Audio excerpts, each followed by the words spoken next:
오늘 이제 또 시작하도록 하겠습니다.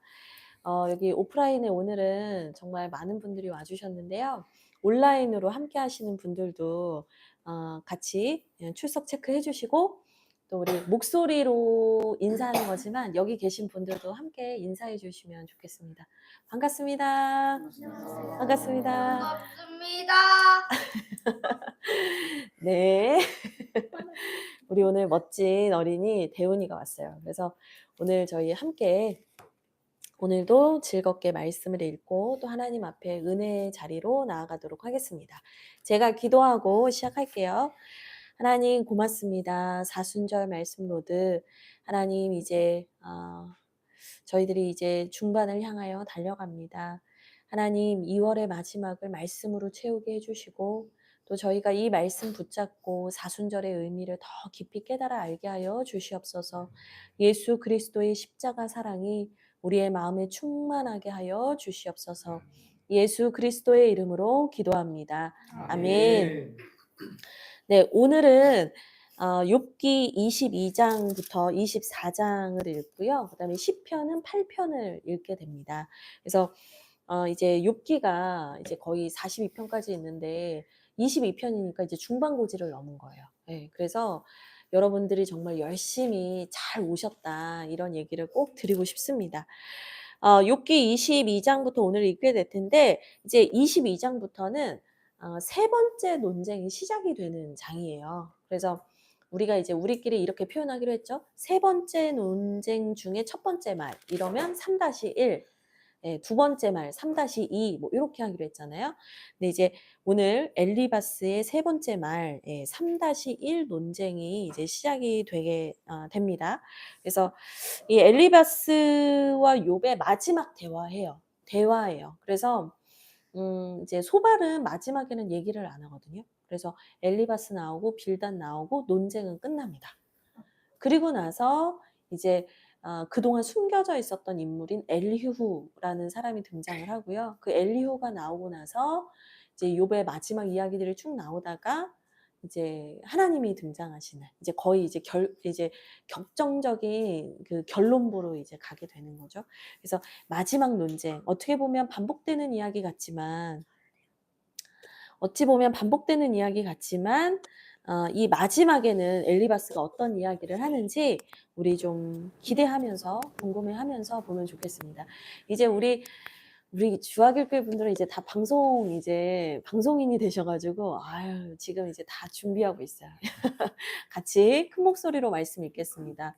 온라인으로 하시는 분들을 위해서 저희가 큰 소리로 이렇게 커도 되나? 쉽게 하셔도 됩니다. 아셨죠? 저부터 2절씩 읽도록 하겠습니다. 대만 사람 엘리바스가 대답하여 이르되 사람이 어찌 하나님께 유익하게 하겠느냐? 지혜로운 자도 자기에게 유익할 따름이니라. 내가 의로운들 전능자에게 무슨 기쁨이 있겠으며 내 행위가 온전한들 그에게 무슨 이익이 되겠느냐? 하나님이 너를 책망하시며 너를 신문하심이 너의 경건함 때문이냐? 내 악이 크지 아니하냐 내 죄악이 끝이 없느니라. 까닭없이 형제를 볼모로 잡으며 헐벗은 자의 의복을 벗기며 목마른 자에게 물을 마시게 하지 아니하며 줄인 자에게 음식을 주지 아니하였구나. 권세 있는 자는 토지를 얻고 존귀한 자는 거기에서 사는구나. 너는 과부를 빈손으로 돌려보내며 보아의 팔을 꺾는구나.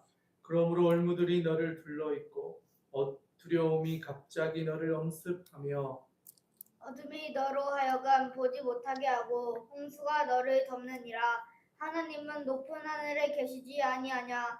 보라, 우두머리 별이 얼마나 높은가? 그러나 내 말은 하나님이 무엇을 아시며 흑암 중에서 어찌 심판하실 수 있으랴. 빽빽한 구름이 그를 가린즉 그가 보지 못하시고 등분 하늘이 거니실 뿐이라 하는구나.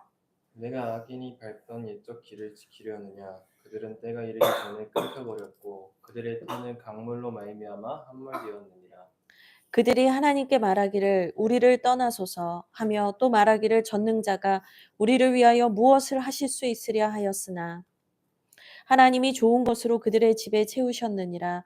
악인의 계획은 나에게서 머니라. 의인은 보고 기뻐하고 죄 없는 자는 그들을 비웃기를 우리의 원수가 망하였고 그들의 남은 것을 불이 삼켰느니라 하리라. 너는 하나님과 화목하고 평안하라. 그리하면 복이 내게 임하리라. 청하건대 너는 하나님의 집에서 교훈을 받고 하나님의 말씀을 내 마음에 두라. 네가 만일 전능자에게로 돌아가면 네가 지음을 받을 것이며 또 네 장막에서 불의를 멀리하리라. 내 보화를 티끌로 여기고 오빌의 금을 계곡의 돌로 여기라. 그리하면 전능자가 내 보화가 되시며 내게 고귀한 은이 되시리니 이에 내가 전능자를 기뻐하여 하나님께로 얼굴을 들 것이라. 너는 그에게 기도하겠고 그는 들으실 것이며 너의 서원을 내가 갚으리라. 내가 무엇을 결정하면 이루어질 것이요 내 길에 빛이 비치리라. 사람들이 너를 낮추거든 너는 교만했노라고 말하라. 하나님은 겸손한 자를 구원하시리라. 죄 없는 자가 아니라도 건지시리니 내 손이 깨끗함으로 말미암아 건지심을 받으리라. 아멘. 아유, 아멘이 제 것은. 할렐루야. 너무 멋집니다. 아, 우리 대훈이 대건이 이 성경 읽는 소리가 저는 왜 이렇게 예쁘고 은혜가 될까요? 이 온라인으로 들으시는 분들도 그러시죠. 아니, 어떻게 이 개역개정 성경을 이렇게 잘 읽는 아이들이 있나요? 우리 아이들은 어리니까 성경을 잘 모를 거다 이렇게 생각하셔서 그냥 동화 같은 성경만 읽히시는 경우들이 있는데 저희들이 보니까요, 성경 읽는 훈련을 계속하는 아이들은 다 읽을 수 있어요. 예. 저희 아이들 얼마나 대단하냐면 주일 예배 설교도 40분씩 들어요. 제가 죄인인데 아유 40분씩 들어요. 우리 애들 얼마나 대단한지 모릅니다. 네, 어쨌든 오늘 이 엘리바스 말씀 좀 강해를 같이 이어가도록 하겠습니다. 엘리바스가 이제 욥에게 얘기를 하는데 세 번째 논쟁이니까요. 이제는 이제 뭔가 감정 싸움이 된 느낌도 들고요. 누가 옳은지 보자. 누가 옳은지 겨뤄보자. 막 거의 이런 형국으로 치닫고 있어요. 그러면서 2절에 엘리바스가 이렇게 얘기를 합니다. 사람이 어찌 하나님께 유익하게 하겠느냐. 그러니까 사람이라는 존재는 하나님께 유익이 되지 않는다는 거예요. 사람이란 존재 자체가 하나님에게 무슨 도움이 되겠냐는 거예요. 그러니까 우리라는 존재는 하나님을 도울 수 있는 존재가 아니다라고 얘기를 하는 거죠. 그러면서 지혜로운 자가 만약 있다면 그 사람은 그저 자기에게나 유익하게 하는 존재일 뿐이지 우리가 뭐라고 하나님께 유익하고 하나님께 도움이 될 수 있겠냐라고 얘기를 하는 겁니다. 그러면서 3절에 네가 의로운들 전능자에게 무슨 기쁨이 있겠느냐라고 얘기를 하는 거죠. 그래서 엘리바스는 계속해서 옳은 이야기를 하는 것 같아요. 하나님에 대한 옳은 이야기들을 하지만 사실은 이게 하나님의 옳으심을 드러내기 위해서 하는 말이 아니라 욥을 깎아내리기 위해서 하는 말이라는 거죠. 그러니까 하나님의 크심과 선하심을 드러낸다기보다는 욥을 낮추기 위해서 하나님의 말씀을 인용해서 사람을 깎아내리고 있다는 거예요. 그러니까 우리가 되게 위험한 유혹을 받을 때가 있어요. 말씀을 통해서 누군가를 낮추고 깎아내리고 폄하하고 싶은 욕구가 들 때가 있어요. 근데 제가 얼마 전에 한 목사님에게서 들었는데 이 목사님 무슨 얘기를 하시냐면 하나님의 말씀을 전할 때 목회자든 성도님이든 우리가 서로 상담을 하거나 소그룹을 할 때 성도님들도 하나님의 말씀을 나누고 전하는 메신저의 역할을 하시잖아요. 근데 그런 말씀을 나눌 때에는 항상 내가 제일 사랑하는 사람을 생각하면서 말씀을 전해야 한다고 그렇게 얘기를 하시더라고요. 그래야 그 말씀이 은혜 가운데 흘러간다 이 얘기를 하시는 걸 듣고 제가 참 많은 감명을 받았어요. 그러니까 내가 가장 사랑하는 사람을 생각하면서 하나님의 말씀을 전하면 그 말씀에는 위로가 있고 힘이 있고 은혜가 있다. 근데 이제 그게 우리에게 이제 적용할 점인데 어쨌든 엘리바스는 그렇게 하지 않은 거죠. 욥을 낮추기 위해서 이 얘기를 하는 거예요. 그러면서 5절부터는 네 죄악이 끝이 없다라고 얘기를 합니다. 그러니까 욥에 대해서 이제는 네가 이렇게 고생을 하고 고난을 겪는 거는 너의 죄 때문이 아닐까? 옛날엔 아닐까? 이렇게 묻는 거였다면 지금은 죄 때문이다. 이렇게 된 거예요. 그래서 6절, 7절을 보세요.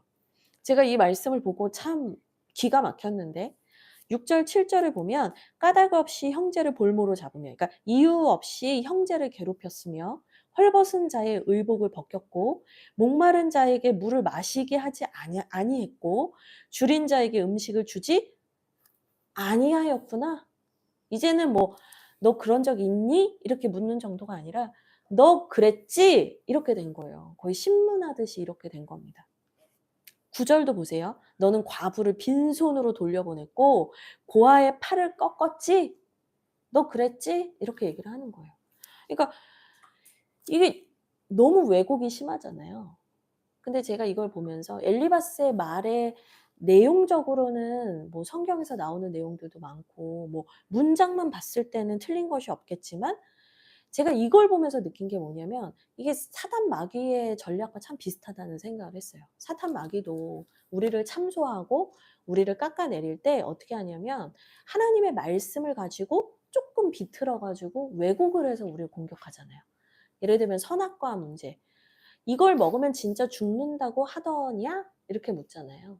그러니까 하나님의 말씀을 가지고 뉘앙스를 조금 바꾸고 이단도 그거잖아요. 이단, 끝이 다르다는 뜻이잖아요. 끝을 살짝 바꾸고 이렇게 하면서 사탄 마귀는 항상 하나님의 사람들을 참소하고 그러니까 뭔가 맞는 말 같으니까 반박을 못하게 한 다음에 그걸 살짝 꼬아서 이 사람을 무너뜨리려고 하는 게 사탄 마귀의 이 참소의 어떤 특징인 거거든요.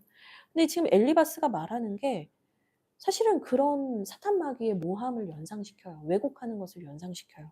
이 왜곡하는 게 또 나오는데 이 12절부터 14절을 보시면 하나님은 높은 하늘에 계시지 아니하냐. 그러니까 하나님은 가장 높은 곳에 계시는 분이다.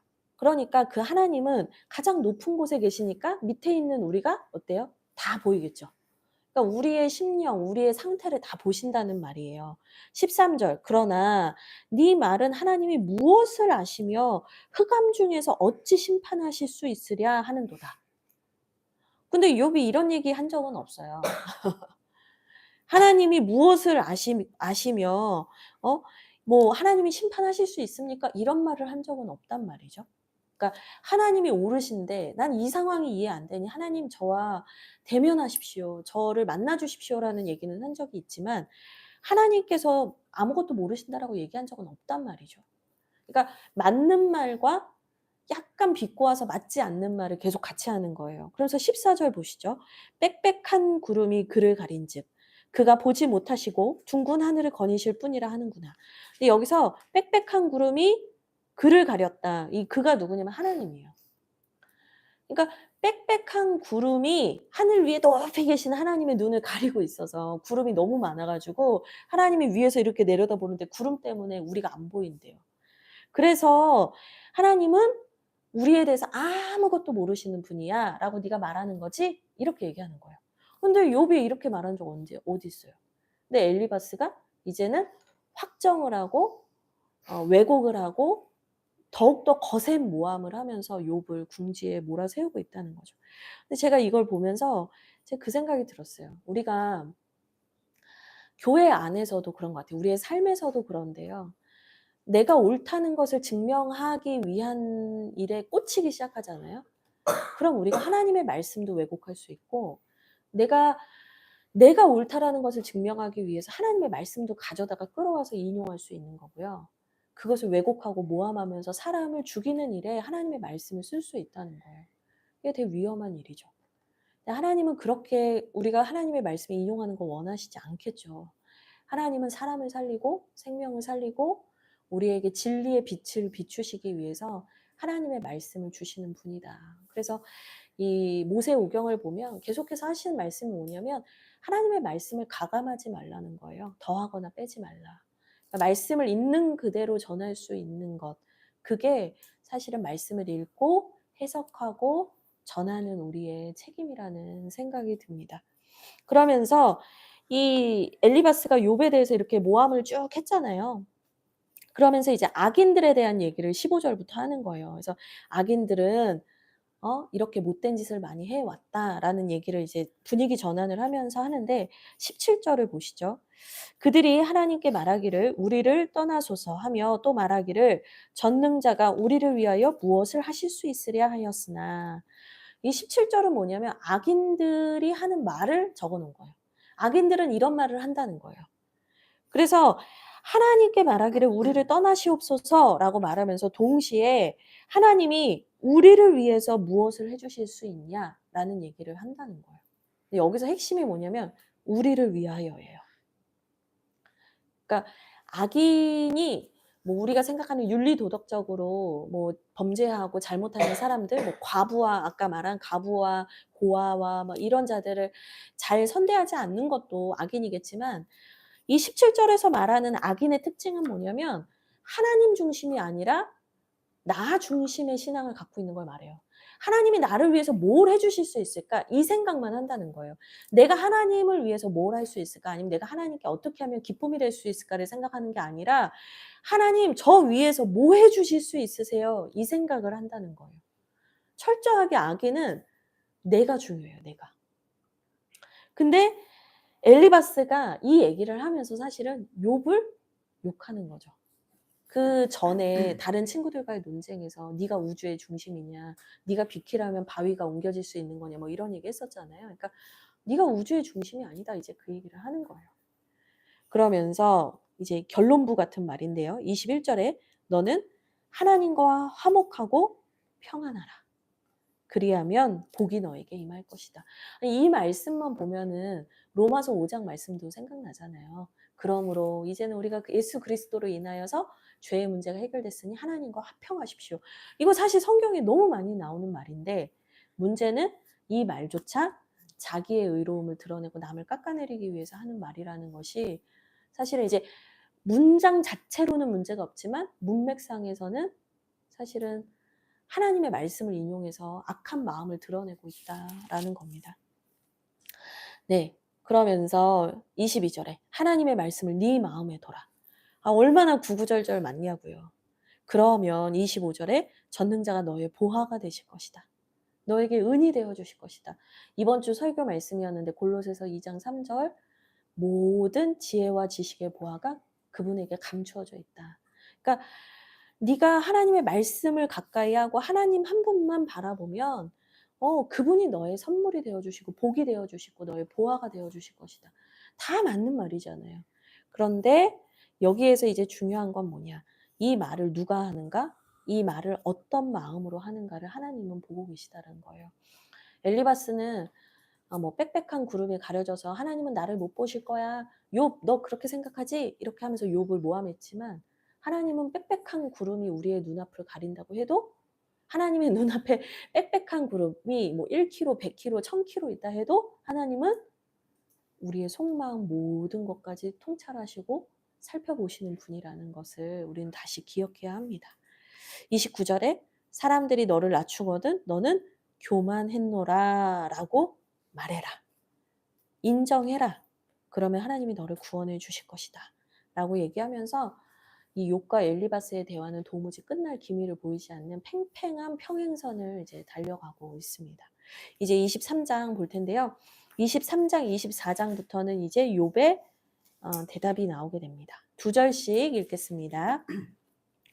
욥이 대답하여 이르되 오늘도 내게 반항하는 마음과 근심이 있나니 내가 받는 재앙이 탄식보다 무거움이라. 내가 어찌하면 하나님을 발견하고 그의 처소에 나아가랴.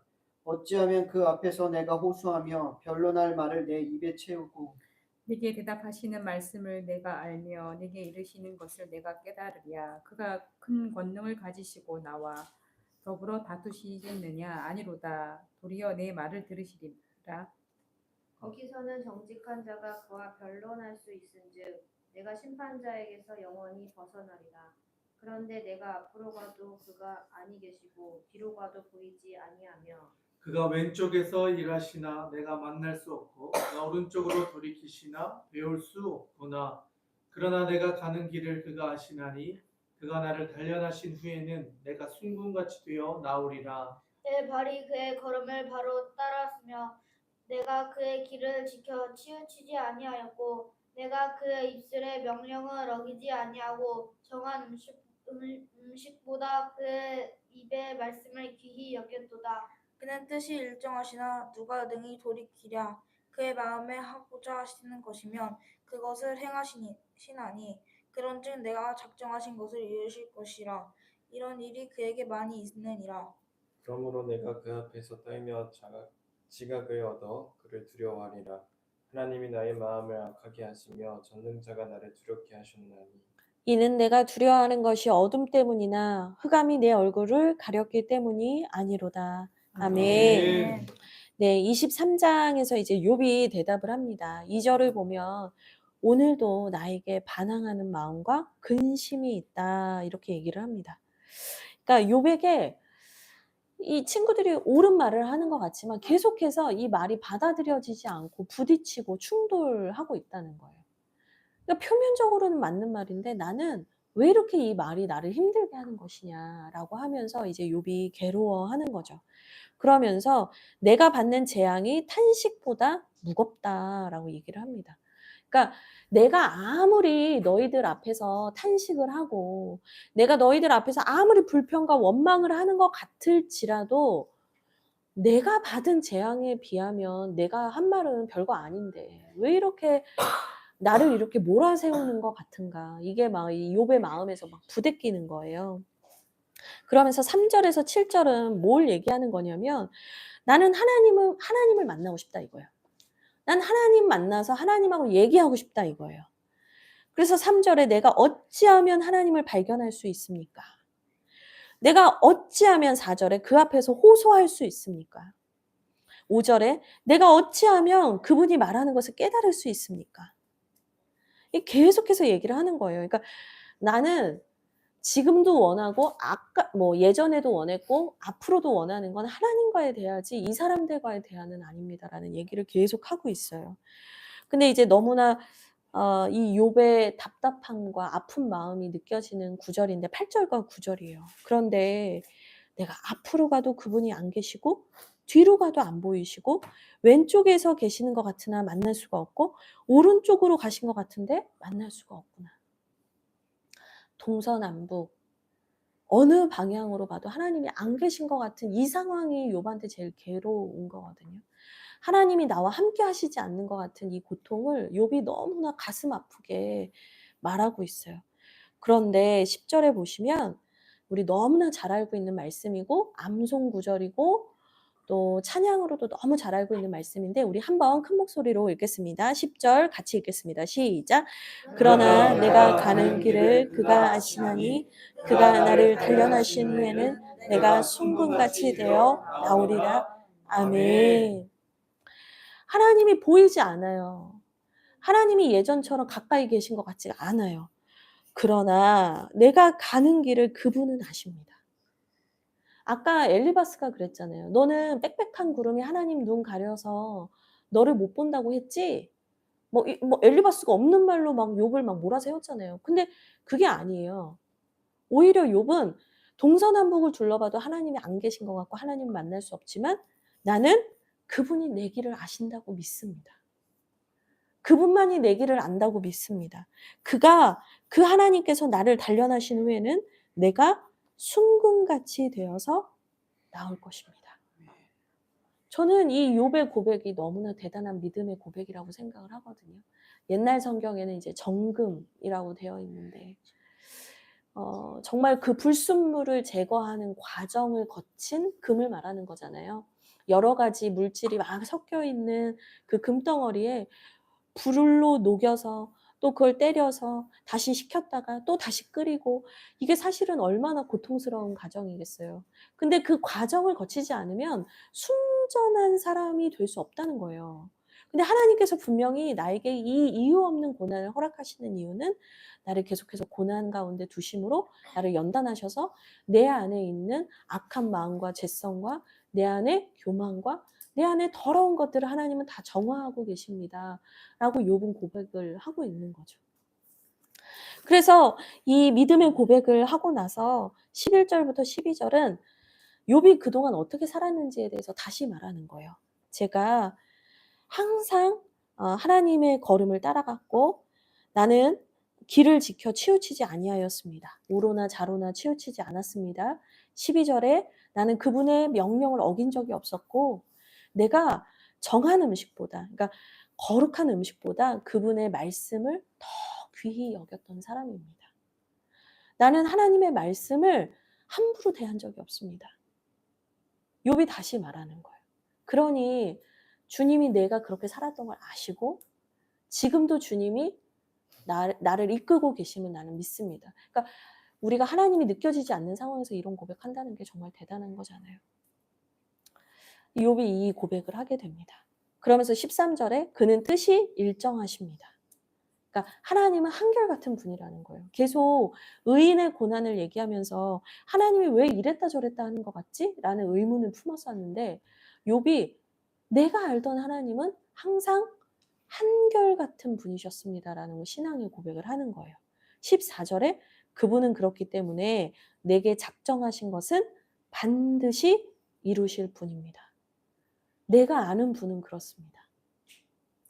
하나님에 대해서 의심하게 되는 순간이 오고 하나님에 대해서 오해하게 되는 순간들이 우리의 인생 가운데 있을 텐데 그때 하나님이 보이지 않고 만져지지 않아도 하나님은 좋으신 분입니다. 선하신 분입니다.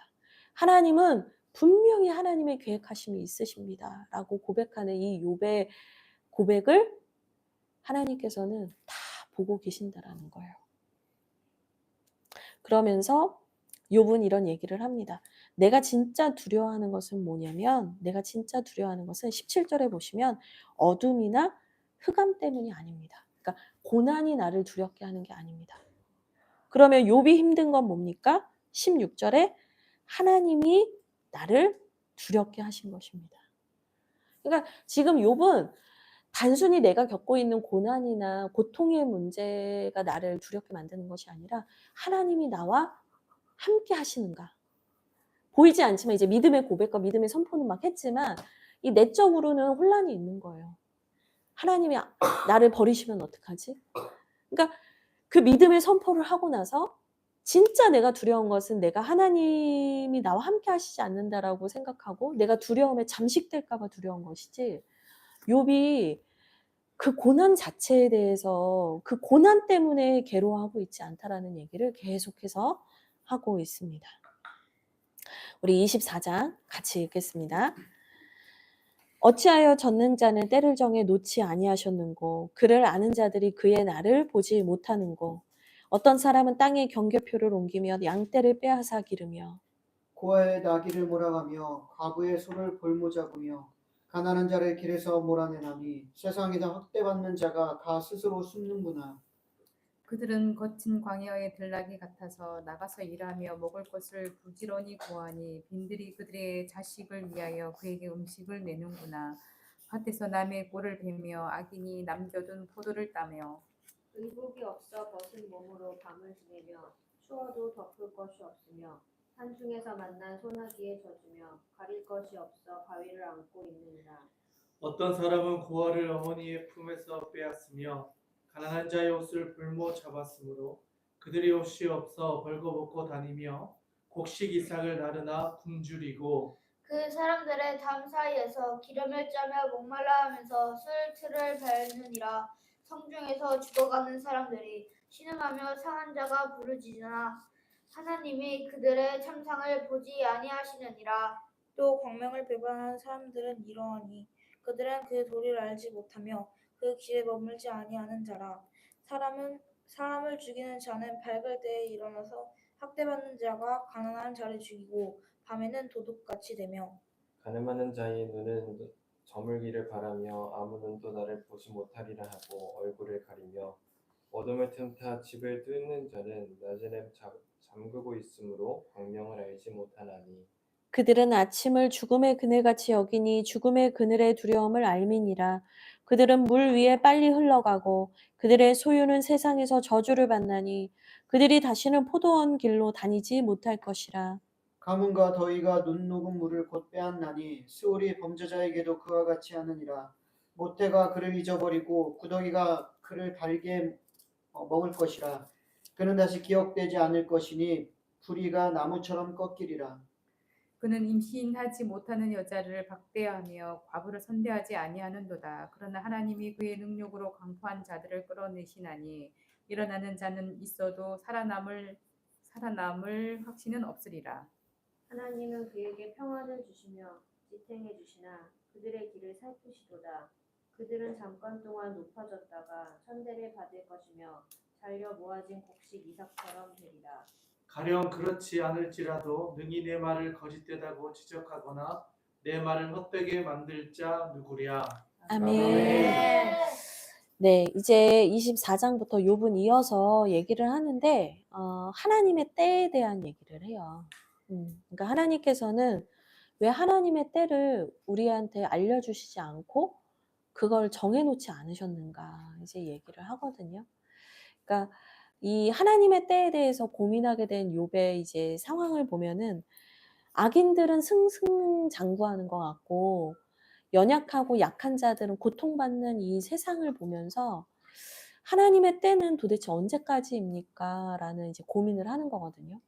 근데 이제 욥이 가지고 있는 확실한 생각, 그러니까 확신은 뭐냐면 그러나 분명한 것은 마지막 때가 되면 하나님께서 그 악인들을 다 멸하시고 심판하실 거라는 그 하나님에 대한 절대적인 신뢰는 가지고 있어요.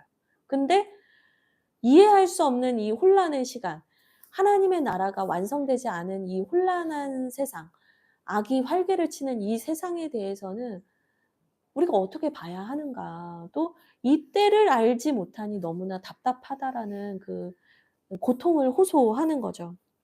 그래서 2절부터는 이런 얘기를 하는 거거든요. 이제 고통받는 약자들의 모습과 악인의 더 활개를 치는 모습이 계속 교차해서 설명이 돼요. 예를 들면 2절을 보시면 어떤 사람은 땅에 경계표를 옮기며 양떼를 빼앗아 기른대요.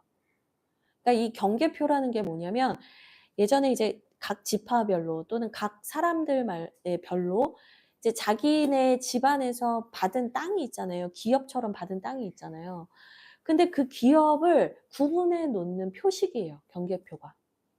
근데 지금 어떤 사람은 그 경계표를 자기 마음대로 옮긴대요. 그러니까 남의 땅을 함부로 도둑놈처럼 먹는다 이 말이에요. 그리고 남의 양떼도 훔친대요. 그러니까 이런 나쁜 사람들도 있대요. 그리고 이 사람들이 어떤가 보니까 고아의 나귀를 몰아가고 과부의 소를 볼모 잡는대요.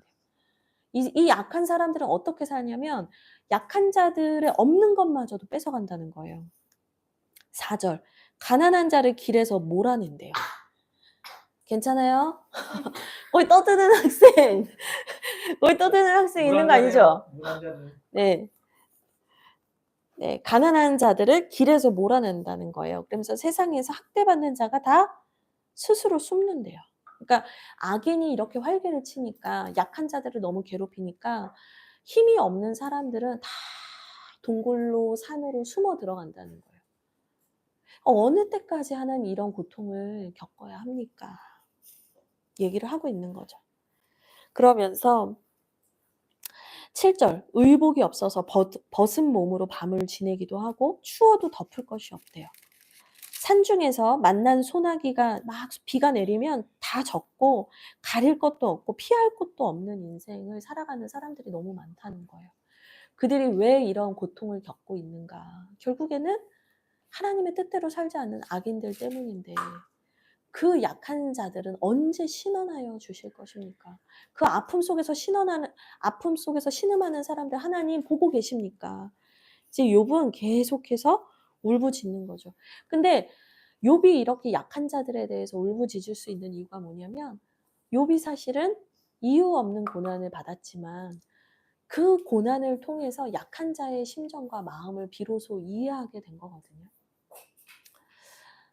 그 처지에 가보지 않으면, 그 어려움에 처해보지 않으면 사실 약자의 마음을 알 수 없잖아요. 근데 욥이 하나님께 이 아픈 자들의 삶과 약자들의 이 고통에 대해서 대신 올려드리며 기도하면서 고백할 수 있는 이유는 뭐냐? 욥이 그 고난 가운데 함께 있었기 때문이라는 거죠. 근데 이제 이때 우리가 생각하게 되는 분이 누구냐면 예수 그리스도인 거예요. 예수님은 하나님과 동등하신 분이고 하나님의 아들이지만 하나님과 본질이 동등하신 분인데 그분께서 이 땅에 오셔서 인간의 아픔과 고통과 이 삶의 팍팍한 자리로 이분이 찾아오셨거든요. 그래서 그분이 복음서에 보면 불쌍히 여기셨다. 옛날 성경에는 민망히 여기셨다. 이런 표현들이 많이 나와요. 그러니까 예수님께서 우리의 인생에 대해서 함께 아파하시고 함께 고통하시고 또 그들을 위해서 울어주시고 나인성의 과부가 아들이 죽어서 울며 나올 때, 통곡하며 나올 때 주님이 그 과부와 함께 우셨거든요. 주님이 그 아픔을 함께 해주셨단 말이에요. 그러니까 아픈 자의 자리에 와서 함께 아파하는 인생을 산다는 거 쉬운 일이 아닌데, 욥이 자신의 고난에만 매몰되어 있는 것이 아니라 약자들의 삶에 대해서 울며 고민하며 기도하는 사람으로 변해가고 있는 거고, 그 모습은 마치 우리의 아픔 가운데 함께 울어주셨던 예수 그리스도를 생각나게 한다는 마음이 듭니다. 그러면서 12절에 죽어가는 사람들이 신음하며 상한 자가 부르짖습니다. 그리고 13절부터는 계속 악인들의 모습이 또 다 열거가 되는데요. 15절에 간음하는 자의 눈은 저물기를 바라며 아무 눈도 나를 보지 못하리라 하고 얼굴을 가린다. 이 얼굴을 가린다라는 표현이 엘리바스의 말에서부터 나왔어요. 빽빽한 구름이 하나님의 얼굴을 가려서, 눈을 가려서 악인들을 못 보신다고 생각해 엘리바스가 이제 그 얘기를 했잖아요. 근데 욥은 무슨 얘기를 하냐? 하나님은 우리를 못 보시는 분이 아니다. 우리는 하나님을 못 보는 것 같지만, 우리는 하나님을 못 느낄 수 있지만, 하나님은 우리가 어디로 가야 하고 우리가 어디에 있는지 다 보고 계신다. 욥은 그 얘기를 했잖아요. 근데 악인은 15절에서 보시면 얼굴을 가리고 자기 눈을 가리면 아무도 나 못 보겠지 한다는 거예요. 내가 선글라스 끼면 사람들이 나 모르겠지 한다는 거예요. 근데 그거는 엘리바스가 말했던 거랑 맞는 거예요. 악인들은 그렇게 산다는 거예요. 근데 절대로 하나님은 그렇지 않다. 우리를 다 알고 계신다라고 얘기합니다. 20절 끝을 볼까요? 20절 끝에 보니까 하나님은 그를 어떻게 하실 거냐면 부리가 나무처럼 꺾이는 것을 보여주실 거라는 거예요. 하나님 절대 그냥 그거 다 그냥 내버려 두시는 분이 아니다라는 얘기를 합니다. 22절이 진짜 중요한데요. 줄을 그시면 좋겠습니다. 하나님이 그의 능력으로 강포한 자들을 끌어내시나니 일어나는 자는 있어도 살아남을 확신은 없으리라. 그러니까 하나님의 최후 심판이 분명히 있다. 하나님은 분명히 악인을 심판하실 것이다. 그런데 지금 우리가 너는 악인이다, 너는 선인이다, 우리가 판단할 문제가 아니라 하나님의 심판대 앞에 우리는 서야 하는 존재다라고 해서 계속해서 이제 얘기를 합니다. 그러면서 이제 욥은 자신의 변론을 마치게 됩니다. 그래서 오늘 이 욥기 말씀을 정리하면 엘리바스는 하나님께서 못 보실 것 같지만 너를 보고 있다. 그런데 너는 악한 일을 했다. 너 그런 악한 일을 했구나. 이제는 뭐 의심도 아니고 확신을 하면서 몰아세웠어요. 왜곡했고 모함했는데 이것이 이제 사탄이 말하는 사탄 마귀가 우리를 참소하는 것과 참 비슷한 패턴으로 우리를 욥을 몰아세웠던 거죠. 근데 욥은 그에 대해서 자신의 마음을 솔직하게 토설하면서도 중요한 건 뭐냐면 하나님에 대한 신뢰하는 마음을 포기하지 않았다는 거예요. 이 와중에 하나님에 대한 신뢰는 결코 포기하지 않았다는 거예요. 23장 10절 말씀이 제일 중요한데요. 그분은 나의 길을 아십니다. 그분이 나를 단련하신 후에는 내가 순금과 같이 되어서 분명히 나올 것입니다. 나는 지금 여기에서 끝장난 인생이 아니라 하나님은 나를 바꿔가고 계십니다.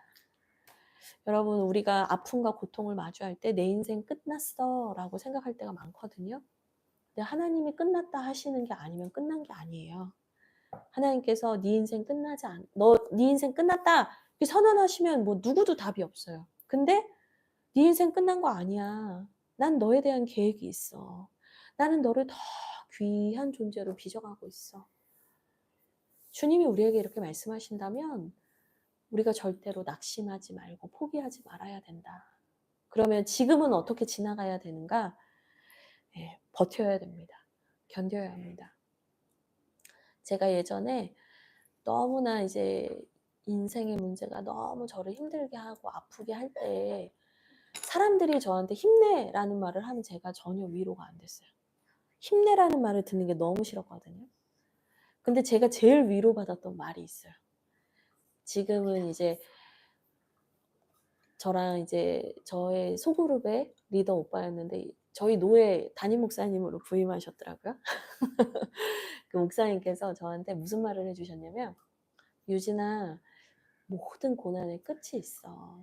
이 얘기를 해줬는데 제가 그 말에 너무 큰 위로를 받았어요.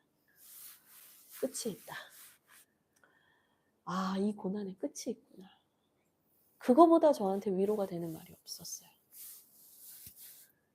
그래서 하나님께서 우리에게 고난을 주시는 게 목적이 아니라 고난을 통해서 우리를 훈련하시고 단련하시는 것이 목적이다. 그리고 정금과 같이 하셔서, 정금은 단단하잖아요. 그 단단한 사람들을 통해서 하나님은 연약한 자들을 살리고 회복하기를 원하신다. 하나님 나라의 생명의 역사를 이어가길 원하신다. 이게 우리에게, 저와 여러분에게 하나님이 주시는 사명이라는 마음이 듭니다. 네, 우리 시편 8편 함께 읽을 텐데요.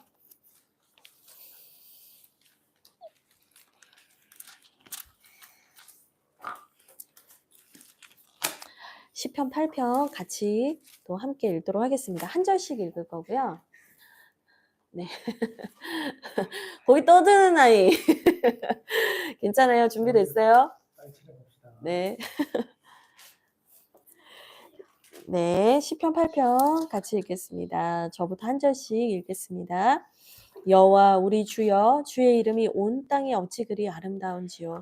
주의 영광이 하늘을 덮었나이다. 주의 대적으로 말미암아 어린아이들과 젖먹이들의 입으로 권능을 세우시며 이는 원수들과 보복자들을 잠잠하게 하려 하심이니이다. 주의 손가락으로 만드신 주의 하늘과 주께서 베풀어 두신 달과 별들을 내가 보니 사람이 무엇이기에 주께서 그를 생각하시며 인자가 무엇이기에 주께서 그를 돌보시나이까.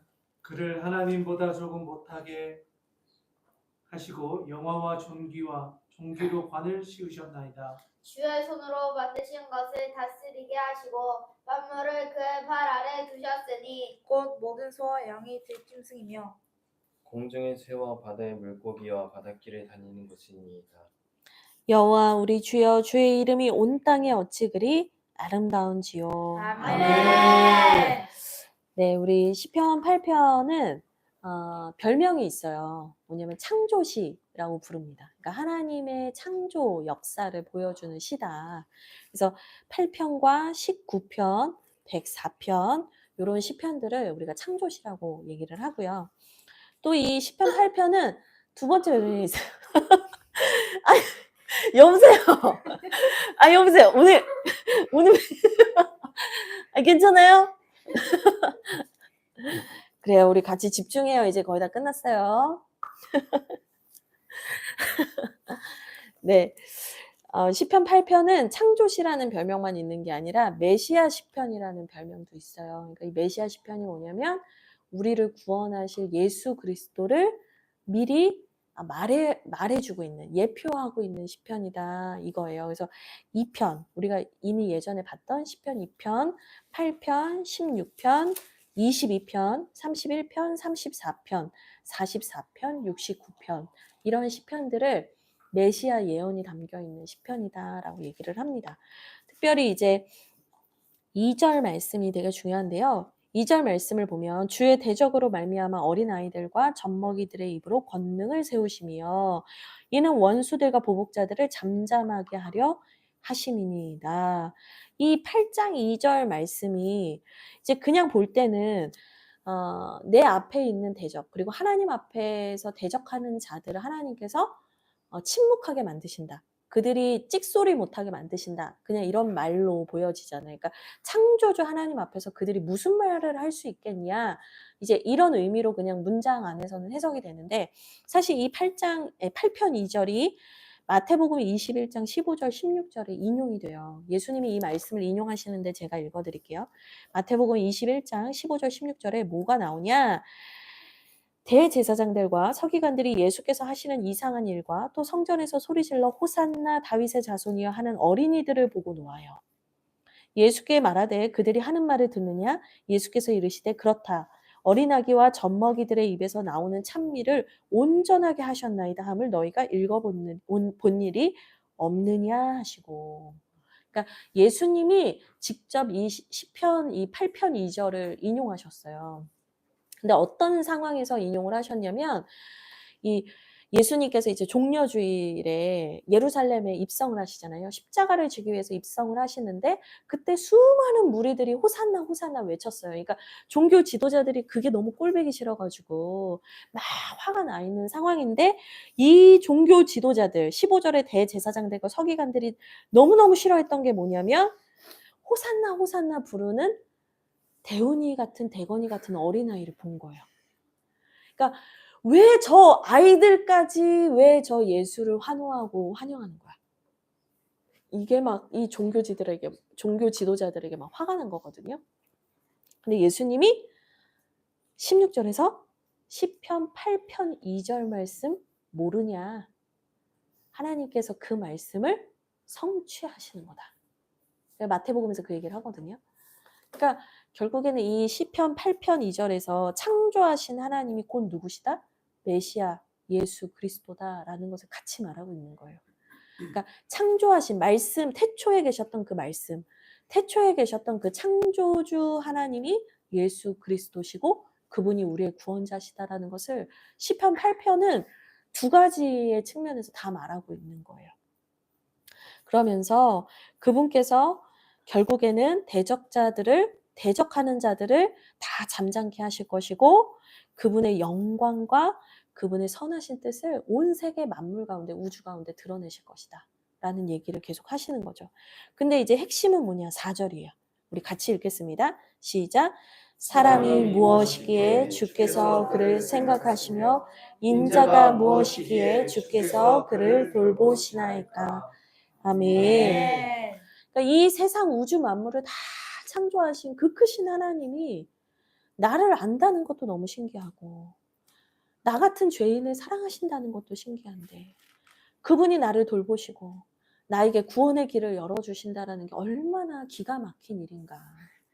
그 얘기를 시편 8편의 기자는 예수 그리스도의 나타나심을 알고 말한 것은 아니었겠지만 결국에 이게 예수 그리스도를 통해서 성취됨으로 말미암아 우리는 이제 이 고백을 하게 되는 거죠. 우리가 도대체 무엇이길래 주님 우리를 사랑하십니까? 이 온 우주를 통치하시는 하나님께서 도대체 우리가 무엇이길래 우리 하나 없어도 아무런 상관없이 당신은 온전하시고 완전하신 분인데 왜 우리를 사랑하시고 주목하시고 우리에게 세계를 열어주시고 우리를 변화시켜 주십니까? 이 고백으로 오늘 우리에게도 다시 들려져야 하는 고백이 된 거죠. 시편 8편을 보면 너무 아름답다는 생각이 들고 이 시편이 그 찬송가 있죠. 참 아름다워라 그 찬양에도 영감을 준 시편이라고 해요. 우리가 내일 여러분에게 미션을 드리고 싶은데 내일 날이 밝기를 바랍니다. 뭐 비가 와도 좋습니다. 내일 출근하시고 퇴근하시고 걸어가시는 그 자연 환경의 모든 상황 속에서 하나님이 누구신지 하나님이 얼마나 크신지 생각해 보시고 그 하나님이 나를 어떻게 사랑하시는지 여러분들이 다시 한번 묵상해 보시는 시간을 가지시면 좋겠다는 생각을 합니다. 네, 이것으로 시편 8편까지 다 말씀드렸고요. 우리 이제 같이 기도하고 마무리하도록 하겠습니다. 내일은 우리 최병화 목사님과 함께 할 거고요. 이제 그 마지막 논쟁이에요. 이제 그 논쟁이 너무 길었는데 그 마지막 논쟁을 비로소 내일 이제 같이 나누게 됩니다. 우리 거의 1시간 정도, 50분 정도 됐는데 우리 긴 시간을 인내함으로 정말 허벅지를 찌르며 우리 인내하고 참아낸 우리 대훈이 대건이 참 잘했어요. 네, 내일은 더 멋진 모습 부탁해요. 네, 알겠죠? 근데 대훈이가 맨날 나를 흉내내거든요. 제가 설교할 때도 그렇고 제가 뭐 말할 때마다 자꾸 저를 흉내내요. 그래서 또 대훈이 너 나 너무 좋아하는 거 아니니? 좋아요. 그러면 우리 대훈이도 멋진 또 말씀을 전하는 사람이 되기를 축복하면서 우리 기도하고 마치겠습니다.